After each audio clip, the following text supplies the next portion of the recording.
An important concept in electricity, closely related to electrical continuity, is that of points being electrically common to each other. Electrically common points are points of contact on a device or any circuit that have negligible, extremely small resistance between them. The ground or negative connection on a protoboard or breadboard along the bottom in this picture are electrically common to each other, because there is electrical continuity between them. This breadboard or protoboard has two common connection rows along the top and two common connection rows along the bottom for positive and negative power supply connections. Conversely, this breadboard points within a row of 5 holes vertically in this illustration are not electrically common because there is no continuity between them. Continuity describes what is between the points of contact, while commonality describes how the points themselves relate to each other, though those little 5-hole groups are not connected. Many electrical and electronic systems use common connections. Almost all cars use a negative ground connection that is connected to the metal chassis. This effectively uses the car frame itself as the conductor to the negative side of the battery. The negative side of the car battery is connected to the car chassis. The test instrument, an oscilloscope, in this diagram is connected to a common ground with the device under test. This leaves the probe free to check for voltage and signals without having to reconnect the negative or ground connection each time a new measurement is made. The negative probe of this multimeter is connected to the negative ground of this power supply. That leaves the positive red probe free to make measurements with only one hand. Now, let's do some more measurements with our multimeter. Pause the video when you do each step. First, let's select a 1000 ohm or 1K ohm resistor from your parts assortment. This resistance value is indicated by a series of color bands, brown, black, red, and then another color representing the precision of the resistor, gold for plus or minus 5% or silver for plus or minus 10%. Set your multimeter to the 2K range and connect the meter probes across the resistor. What does your meter display? This meter is set to the 2K range, so this reading is kilo ohms or K ohms. So this is 0.992 kilo ohms or 0.992 times 1,000, which is 992 ohms. Try reversing the test probe connections on the resistor. Does this change the meter's indication at all? What does this tell us about the resistance of a resistor? What happens when you only touch one probe to the resistor? Why does the meter not read exactly 1K? Remember, the tolerance is given by the fourth band. In this case it is gold, which means 5%. 5% equals 0.05. 0.05 times 1,000 equals 50. So this resistor resistance should be within 1,000 plus or minus 50 ohms, or 950 to 1,050 ohms. So the resistor in this picture is within tolerance. Is yours? Try changing the settings on the meter. What happens when you select a range higher than 2K? What happens when you select a range lower than 2K? Now select a 10,000 ohm or 10K resistor from your parts assortment. This resistance value is indicated by the color bands brown, black, orange, and then another color representing the precision of the resistor, gold plus or minus 5% or silver plus or minus 10%. Set your multimeter on the 2K range, unless it's multi-ranging. Connect the meter's test probes across the resistor and note its indication. Why does the meter display that? Now try changing the meter range to 20K. This time you should get a reading. The resistor measures 9.82K in this picture. Kilo means 1,000, so this is 9,820 ohms. Why is it not exactly 10K?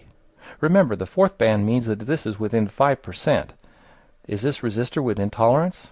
5% equals 0.05. 0.05 times 10,000 is 500, so this resistor should be within 10,000 plus or minus 500, or 9,500 to 10,500. So the resistor in this picture is within tolerance. Is yours? Try a 100K resistor. What range do you select for your multimeter? Is your reading within tolerance? When you touch the meter probes to the resistor terminals, try not to touch both probe tips with your fingers. If you do, you will be measuring the parallel combination of the resistor and your own body, which will tend to make the meter indication lower than it should be. When measuring a 10K ohm resistor, this error will be minimal, but it will be more severe when measuring higher values of resistor. How does touching both probes affect the 100K ohm measurement? Now try some more resistors. Read the color codes. Be sure to select a range above that which you expect. Are they within tolerance? You may safely measure the resistance of your own body by holding one probe tip with the fingers of one hand and the other probe tip with the fingers of the other hand. Note, be careful with the probes as they are often sharp. Hold the probe tips along their length, not at the very points. You may need to adjust the meter range as your body resistance tends to be greater than 10,000 ohms. Try wetting your fingers with water and remeasuring the resistance with a meter. What impact does this have on the indication? Resistance is the measure of friction to electron flow through an object. The less resistance there is between 2 points, the harder it is for the electrons to flow between those 2 points. Given that electric shock is caused by the large flow of electrons through a person's body, and increased body resistance acts as a safeguard to making it more difficult for electrons to flow through us. What can we ascertain about electrical safety from resistance readings obtained with wet fingers? Does water increase or decrease shock hazard to people? Measure the resistance of a rectifying diode with a multimeter. Reverse the test probe connections to the diode and re-measure the resistance. What strikes you as being remarkable about the diode, especially in contrast to the resistor? Take a piece of paper and draw a very heavy black mark on it with a pencil, not a pen. Measure the resistance on the black strip with your meter, placing the probe tips at each end of the mark. Remember to try different ranges on the meter. Move the probe tips closer together on the black mark and note the change in resistance value. Does it increase or decrease with decreased probe spacing? If the results are inconsistent, you need to redraw the mark with more and heavier pencil strokes so it is consistent with its density. What does this teach you about resistance versus length of a conductive material? A photoresistor or photocell is a resistor that changes resistance depending upon the amount of light hitting it. They are sometimes called light-dependent resistors, LDRs. The Electronics Learning Lab has a photoresistor in the upper right-hand corner. Connect your meter to the terminals of a photocell and measure the change in resistance created by differences in the light exposure. You may want to use an alligator clip jumper wires to make the connections with the component, leaving your hands free to hold the photocell to a light source and or change the meter ranges. What happens when the light hitting the photoresistor gets brighter? Darker? Measure the resistance of a glass of water. Keep the probes spaced the same and at the same depth when you compare the measurements. What happens to the resistance when you add salt to the water? The inverse of resistance is called conductivity. As the resistance of something goes up, the conductivity goes down.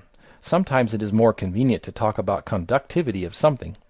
A wire should have high conductivity and low resistance.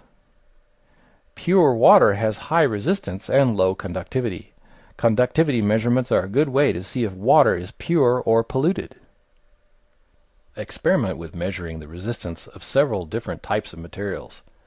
Just be sure not to try measuring the resistance of anything that produces substantial voltage like a battery. Suggestions for materials to measure are fabric, wood, plastic, glass, diamonds, paper, wet or dry, oil, and rubber, and other things. Now that you are familiar with your multimeter, you will find it to be a powerful tool that allows you to measure electric current, voltage, and the resistance of devices or objects. It is one of the most important tools for testing and troubleshooting electronic devices and circuits.